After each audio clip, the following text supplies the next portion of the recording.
ನಮಸ್ತೆ ಸ್ನೇಹಿತರೆ, welcome back to ಪುಟ್ಟೂಸ್ ದುನಿಯಾ. ಎಲ್ಲ ಹೇಗಿದ್ದೀರಾ? ಎಲ್ಲರೂ ತುಂಬಾನೇ ಚೆನ್ನಾಗಿದ್ದೀರಾ ಅಂತ ಭಾವಿಸ್ತಾ ಇವತ್ತಿನ ವಿಡಿಯೋನ ಸ್ಟಾರ್ಟ್ ಮಾಡ್ತಾ ಇದ್ದೀನಿ. ಸ್ನೇಹಿತರೆ, ಇವತ್ತು ಒಂದು ರೆಸಿಪಿ ವಿಡಿಯೋನ ನಿಮ್ಗಳ ಜೊತೆ ಶೇರ್ ಮಾಡೋಣ ಅಂತ ಅನ್ಕೊಂಡಿದೀನಿ. ಮೊದಲನೇದಾಗಿ ವಿಡಿಯೋ ಅಷ್ಟು ಅಂದ್ರೆ ಬ್ರೈಟ್ ಆಗಿ ಕಾಣಿಸ್ತಾ ಇಲ್ಲ ಅಂತ ಅನ್ಸುತ್ತೆ, ಬಿಕಾಸ್ ಹೊರಗಡೆ ಫುಲ್ ಮೋಡ ಮಳೆ ಬರ್ತಾ ಇದೆ. ಹಾಗಾಗಿ ಸನ್ಲೈಟ್ ಅಷ್ಟು ಇಲ್ಲ. ಆಗಲೇ ಹೇಳಿದಾಗೆ ಇವತ್ತು ಒಂದು ರೆಸಿಪಿ ವಿಡಿಯೋನ ನಿಮ್ಗಳ ಜೊತೆ ಶೇರ್ ಮಾಡೋಣ ಅಂತ ಅನ್ಕೊಂಡಿದೀನಿ. ಲಾಸ್ಟ್ ವೀಕ್ ಅಮ್ಮನ ಮನೆಗೆ ಹೋಗಿದ್ದೆ, ಕೇರ್ ನಗರಕ್ಕೆ. ನನ್ನ ಅಮ್ಮನ ಮನೆ ಇರೋದು ಕೇರ್ ನಗರದಲ್ಲಿ. ಲಾಸ್ಟ್ ವೀಕ್ ಅಲ್ಲಿಗೆ ಹೋಗಿದ್ವಿ. ಅಲ್ಲಿಂದ ನಮ್ಮ ತೋಟದಲ್ಲಿ ನುಗ್ಗೆ ಸೊಪ್ಪು ಕಿತ್ಕೊಂಡು ಬಂದಿದ್ದೀನಿ. ತುಂಬಾನೇ ಹೆಲ್ದಿ ಆಗಿರೋಂಥ ನುಗ್ಗೆ ಸೊಪ್ಪು ನೋಡ್ತಿದ್ದೀರಲ್ಲ. PCOD, PCOS, thyroid, hormonal imbalance ಈ ತರ ಪ್ರಾಬ್ಲಮ್ಸ್ ಇರೋರಿಗೆ ನುಗ್ಗೆ ಸೊಪ್ಪು ತುಂಬಾನೇ ಒಳ್ಳೇದು. ವೀಕ್ಲಿ 1-2 ಇದನ್ನ ಯೂಸ್ ಮಾಡೋದ್ರಿಂದ ತುಂಬಾನೇ ಹೆಲ್ತ್ ಬೆನಿಫಿಟ್ಸ್ ಇದೆ. BP, ಶುಗರ್ ಎಲ್ಲ ಪೇಷಂಟ್ಸಿಗೂ ಇದು ತುಂಬಾನೇ ಒಳ್ಳೇದು ಅಂತಾನೆ ಹೇಳ್ಬೋದು.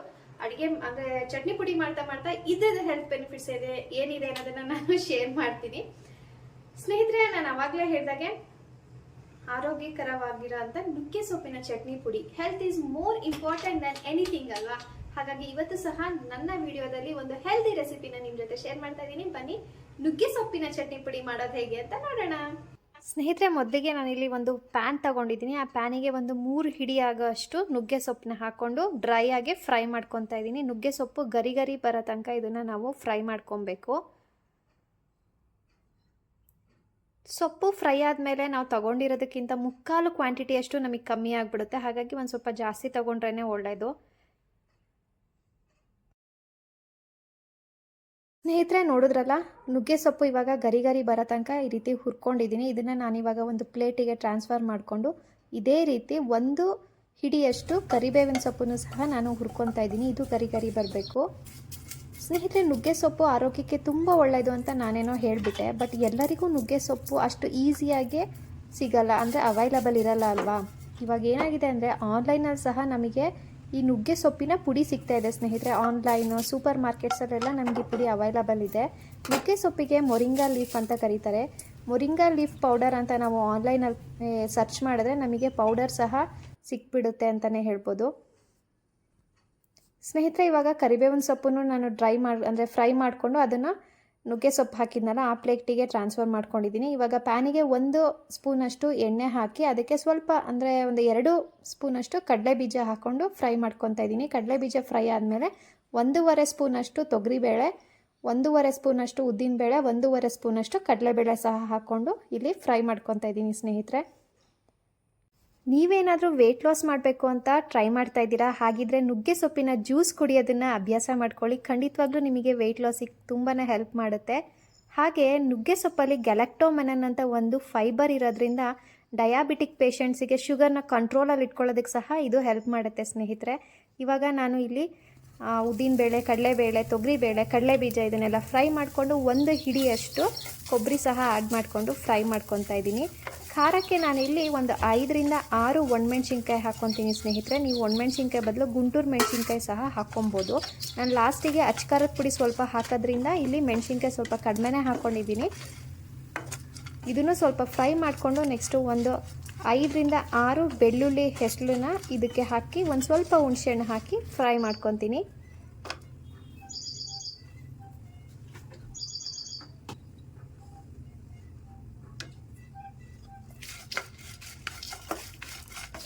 ನೋಡಿದ್ರಲ್ಲ ಸ್ನೇಹಿತರೆ, ಇವಾಗ ಇಷ್ಟು ಹಾಕಿ ಸ್ವಲ್ಪ ಲೈಟಾಗಿ ಫ್ರೈ ಮಾಡಿಕೊಂಡು ಸ್ಟವ್ ಆಫ್ ಮಾಡ್ಕೊಂಬಿಡೋಣ. ಇವಾಗ ನಾನು ಸೈಡಲ್ಲಿ ನುಗ್ಗೆ ಸೊಪ್ಪು ಮತ್ತು ಕರಿಬೇವಿನ ಸೊಪ್ಪನ್ನ ಫ್ರೈ ಮಾಡಿ ಇಟ್ಕೊಂಡಿದ್ನಲ್ಲ ಅದನ್ನು ಸಹ ಇದಕ್ಕೆ ಆ್ಯಡ್ ಮಾಡಿ ಎಲ್ಲ ಒಟ್ಟಿಗೆ ಮಿಕ್ಸ್ ಮಾಡ್ತಾಯಿದ್ದೀನಿ. ಸ್ಟವ್ನ ನಾನು ಆಲ್ರೆಡಿ ಆಫ್ ಮಾಡಿದ್ದೀನಿ ಸ್ನೇಹಿತರೆ. ಎಲ್ಲ ಒಟ್ಟಿಗೆ ಮಿಕ್ಸ್ ಮಾಡಿ ಇದನ್ನು ಕಂಪ್ಲೀಟಾಗಿ ತಣ್ಣಗಾಗೋಕ್ಕೆ ಬಿಟ್ಬಿಡೋಣ.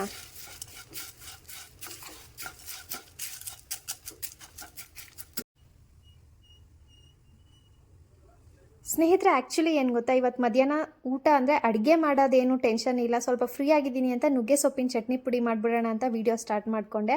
ಬಟ್ ಮೋನಿ ಊಟಕ್ಕೆ ಬರ್ತಾಯಿದ್ದೀನಿ ಅಡುಗೆ ಮಾಡು ಅಂತ ಅಂದರು. ಹಾಗಾಗಿ ಇವಾಗ ದಿಢೀರಂತ ನಾನು ಅನ್ನ ಸಾಂಬಾರೆಲ್ಲ ಮಾಡಬೇಕು. ಏನು ಸಾಂಬಾರು ಮಾಡೋದು? ಫ್ರಿಜ್ ಓಪನ್ ಮಾಡಿ ನೋಡಿದ್ರೆ ಸಾಂಬಾರು ಮಾಡೋ ಅಂಥ ತರಕಾರಿ ಯಾವುದೂ ಇರಲಿಲ್ಲ.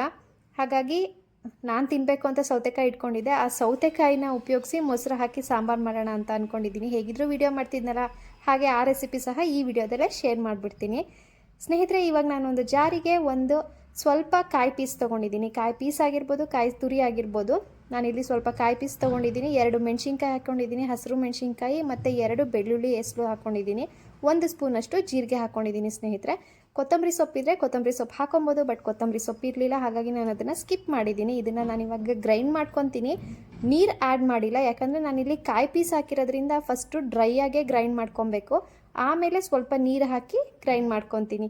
ನೀವೇನಾದರೂ ಕಾಯಿ ತುರಿ ಹಾಕ್ಕೊಂಡೆ ಮಸಾಲೆ ಮಾಡ್ಕೊತಾ ಇದ್ದರೆ ಡೈರೆಕ್ಟಾಗಿ ಫಸ್ಟೇ ನೀರು ಹಾಕಿ ಗ್ರೈಂಡ್ ಮಾಡ್ಕೊಬೋದು. ನೋಡಿ, ಈ ಥರ ತರಿ ತರಿ ಆಗಿದೆ. ಇವಾಗ ನಾನು ಇದಕ್ಕೆ ಸ್ವಲ್ಪ ನೀರು ಆ್ಯಡ್ ಮಾಡಿ ಗ್ರೈಂಡ್ ಮಾಡಿಕೊಂಡು ಮಸಾಲೆ ರೆಡಿ ಮಾಡ್ಕೊತೀನಿ.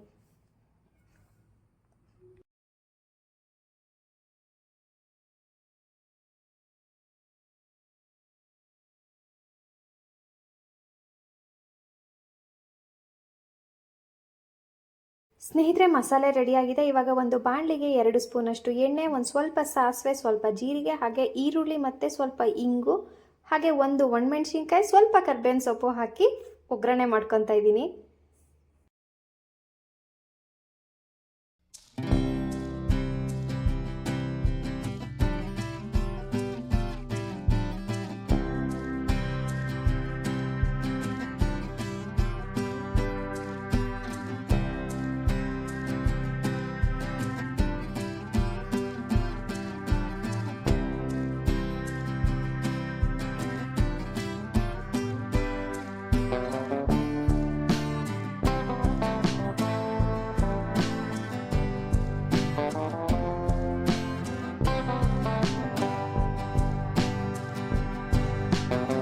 ಸ್ನೇಹಿತರೆ, ಒಂದು ಸ್ವಲ್ಪ ಉಪ್ಪು ಮತ್ತು ಅರಿಶಿನ ಪುಡಿ ಇದಕ್ಕೆ ಆ್ಯಡ್ ಮಾಡಿದ್ದೀನಿ. ಚೆನ್ನಾಗಿ ಫ್ರೈ ಆದಮೇಲೆ ನಾವು ಹೆಚ್ಚಿಟ್ಕೊಂಡಿದ್ದಂಥ ಸೌತೆಕಾಯಿನ ಇದಕ್ಕೆ ಹಾಕ್ಕೊಳ್ಳೋಣ. ಸೌತೆಕಾಯಿ ನಮ್ಗೆ ಯಾವ ಥರ ಬೇಕೋ ಆ ಥರ ನಾವು ಹೆಚ್ಚಿಟ್ಕೊಬೋದು. ನಾನು ಸ್ವಲ್ಪ ದೊಡ್ಡದಾಗೆ ಹೆಚ್ಚಿಟ್ಕೊಂಡಿದ್ದೀನಿ, ನಿಮಗೆ ಚಿಕ್ಕದಾಗಿ ಬೇಕು ಅಂದರೆ ಚಿಕ್ಕದಾಗಿ ಹೆಚ್ಚಿಟ್ಕೊಬೋದು. ಸೌತೆಕಾಯಿ ಹಾಕಿ ಒಂದು ಸ್ವಲ್ಪ ಫ್ರೈ ಮಾಡ್ಕೊಳ್ಳೋಣ. ಸೌತೆಕಾಯಿ ಬಾಡಬೇಕು ಕಂಪ್ಲೀಟಾಗಿ ಅಂತ ಏನಿಲ್ಲ, ಒಂದು ಸ್ವಲ್ಪ ಸಾಫ್ಟ್ ಆದರೆ ಸಾಕು. 1 ನಿಮಿಷ ಸೌತೆಕಾಯಿ ಫ್ರೈ ಮಾಡಿಕೊಂಡು ರುಬ್ಬಿಟ್ಕೊಂಡಿದ್ದಂಥ ಮಸಾಲೆನ ಇದಕ್ಕೆ ಸೇರಿಸಿ ಸ್ವಲ್ಪ ಕುದಿಸೋಣ. 1 ನಿಮಿಷ ಕುದಿಸಿದ್ರೆ ಸಾಕು.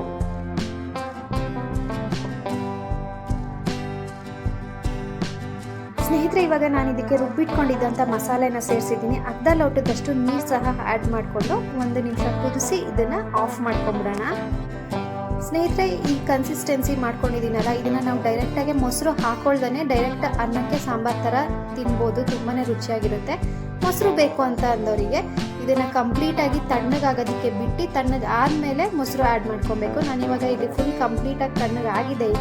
ಇದಕ್ಕೆ 2 ಸೌಟಷ್ಟು ಮೊಸರನ್ನ ಆ್ಯಡ್ ಮಾಡಿಕೊಂಡು ಮಿಕ್ಸ್ ಮಾಡ್ಕೊತಾ ಇದ್ದೀನಿ. ಮೇಲೆ ಸ್ವಲ್ಪ ಕೊತ್ತಂಬರಿ ಸೊಪ್ಪು ಹಾಕ್ಕೊಂಡ್ರೆ ಸೌತೆಕಾಯಿ ಮೊಸರು ಸಾರು ರೆಡಿ ಆಗಿಬಿಡುತ್ತೆ. ತುಂಬಾ ರುಚಿಯಾಗಿರುತ್ತೆ ಸ್ನೇಹಿತರೆ, ಖಂಡಿತವಾಗ್ಲೂ ಒಂದ್ಸತಿ ಟ್ರೈ ಮಾಡಿ.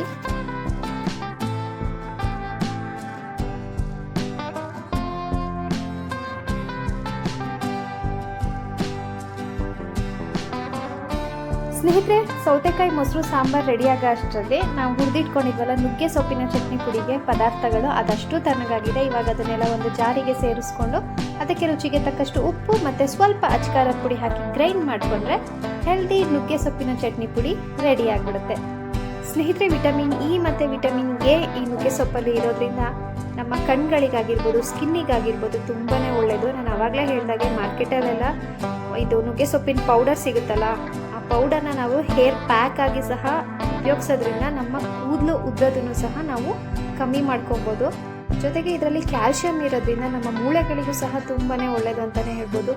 ಸಾಕಷ್ಟು ಹೆಲ್ತ್ ಬೆನಿಫಿಟ್ಸ್ ಇದೆ ಸ್ನೇಹಿತರೆ ನುಗ್ಗೆ ಸೊಪ್ಪು ಉಪಯೋಗಿಸೋದ್ರಿಂದ.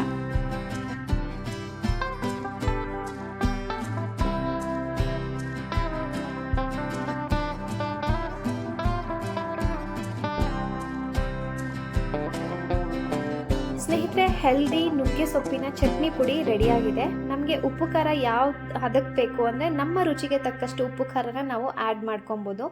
ಎಕ್ಸ್ಟ್ರಾ ಹಾಕ್ಕೊಂಡ್ರೆ ಒಂದ್ಸತಿ ಮತ್ತೆ ಗ್ರೈಂಡ್ ಮಾಡ್ಕೊಂಬಿಟ್ರೆ ನೀಟಾಗಿ ಹೊಂದ್ಕೊಳ್ಳುತ್ತೆ. ಸೊ ಇವಾಗ ಹೆಲ್ದಿ ನುಗ್ಗೆ ಸೊಪ್ಪಿನ ಚಟ್ನಿ ಪುಡಿ ರೆಡಿಯಾಗಿದೆ. ನಿಮ್ಮೆಲ್ಲರಿಗೂ ಈ ರೆಸಿಪಿ ಇಷ್ಟ ಆಗಿದೆ ಅಂತ ಭಾವಿಸ್ತೀನಿ. ಇಷ್ಟ ಆದರೆ ಏನು ಮಾಡಬೇಕು, ಒಂದೇ ಒಂದು ಲೈಕ್ ಮಾಡಿ, ಕಮೆಂಟ್ ಮಾಡಿ, ಹಾಗೆ ಶೇರ್ ಮಾಡಿ. ಸ್ನೇಹಿತರೆ, ಅಡುಗೆ ಏನೋ ಆಯಿತು, ಅಡುಗೆ ಜೊತೆಗೆ ಅಡುಗೆ ಮನೆ ಸಹ ಕ್ಲೀನ್ ಮಾಡ್ಕೊಳ್ಳೋದು ಅಷ್ಟೇ ಇಂಪಾರ್ಟೆಂಟ್ ಅಲ್ವಾ. ಇವಾಗಂತೂ ಹಣ್ಣಿನ ಸೀಸನ್ ಆಗಿರೋದ್ರಿಂದ ಗುಂಗುರು ಅಂತ ಒಂದು ಚಿಕ್ಕ ಚಿಕ್ಕ ಹುಳಗಳು ಬರುತ್ತೆ. ಈ ರೀತಿ ಹಸಿ ಕಸ, ಸಿಪ್ಪೆ ಈ ಥರ ಏನಾದರೂ ಅಡುಗೆ ಮನೇಲಿ ಬಿಟ್ಟಿದ್ರೆ ಎಲ್ಲಿರುತ್ತೋ ಗೊತ್ತಿಲ್ಲ, ಸಡನ್ನಾಗಿ ಬಂದುಬಿಡುತ್ತೆ. ಅದೊಂಥರ ಹಿಂಸೆ ಅಂತಲೇ ಹೇಳ್ಬೋದು. ಸೊ ನಾನು ಇವಾಗ ಅಂತಲ್ಲ, ಫಸ್ಟಿಗೆ ನನಗೆ ಅಡುಗೆ ಮನೆ ಕ್ಲೀನಾಗಿದ್ರೇ ನಾನು ನೆಮ್ಮದಿಯಾಗಿ ಕೂತ್ಕೊಂಡು ಊಟ ತಿಂಡಿ ಮಾಡೋದಕ್ಕೆ ಸಾಧ್ಯ. ಅದೊಂಥರ ಅಭ್ಯಾಸ ಆಗಿಬಿಟ್ಟಿದೆ ನನಗೆ. ಸೊ ಅಡುಗೆ ಆಯಿತು, ಇವಾಗ ಅಡುಗೆ ಮನೆ ಕ್ಲೀನ್ ಮಾಡಿಕೊಂಡು ಮೋನಿ ಊಟಕ್ಕೆ ಬರೋದನ್ನೇ ಕಾಯಬೇಕಷ್ಟೇ. ಬನ್ನಿ ಈಗ ಅಡುಗೆ ಮನೆ ಕ್ಲೀನ್ ಮಾಡಿ ಮತ್ತೆ ಸಿಗ್ತೀನಿ.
ಸ್ನೇಹಿತರೆ, ಅಡುಗೆ ಮನೆ ಎಲ್ಲ ಕ್ಲೀನ್ ಆಯಿತು. ನಾನು ಅವಾಗಲೇ ಹೇಳಿದೆ ಮಳೆ ಬರ್ತಾ ಇದೆ, ಮೋಡ ಇದೆ, ತುಂಬ ಚಳಿ ಇದೆ ಅಂತ.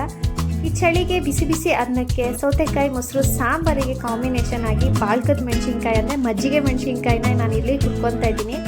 ತುಂಬಾ ರುಚಿಯಾಗಿರುತ್ತೆ ಸ್ನೇಹಿತರೆ. ಈ ಥರ ವೆದರಿಗಂತೂ ಸಖತ್ತಾಗಿರುತ್ತೆ ಅಂತಲೇ ಹೇಳ್ಬೋದು. ಒಳ್ಳೆ ಕಾಂಬಿನೇಷನ್ ಅನ್ನ ಸಾಂಬಾರಿಗಿದು.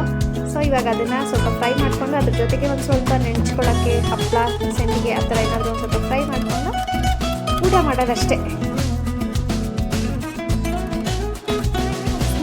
ನಮ್ಮ ಮನೆಯ ಊಟದ ಮೀನು ಸಂಡಿಗೆ, ಬಾಳ್ಕದ ಮೆಣಸಿನ್ಕಾಯಿ, ನುಗ್ಗೆ ಸೊಪ್ಪಿನ ಚಟ್ನಿ ಪುಡಿ, ಮಾವಿನಕಾಯಿ ಉಪ್ಪಿನಕಾಯಿ, ಸೌತೆಕಾಯಿ ಮೊಸರು ಸಾಂಬಾರು ಜೊತೆಗೆ ಬಿಸಿ ಬಿಸಿ ರೈಸ್ ರೆಡಿಯಾಗಿದೆ. ಇವಾಗ ಊಟ ಮಾಡಬೇಕು ಸ್ನೇಹಿತರೆ.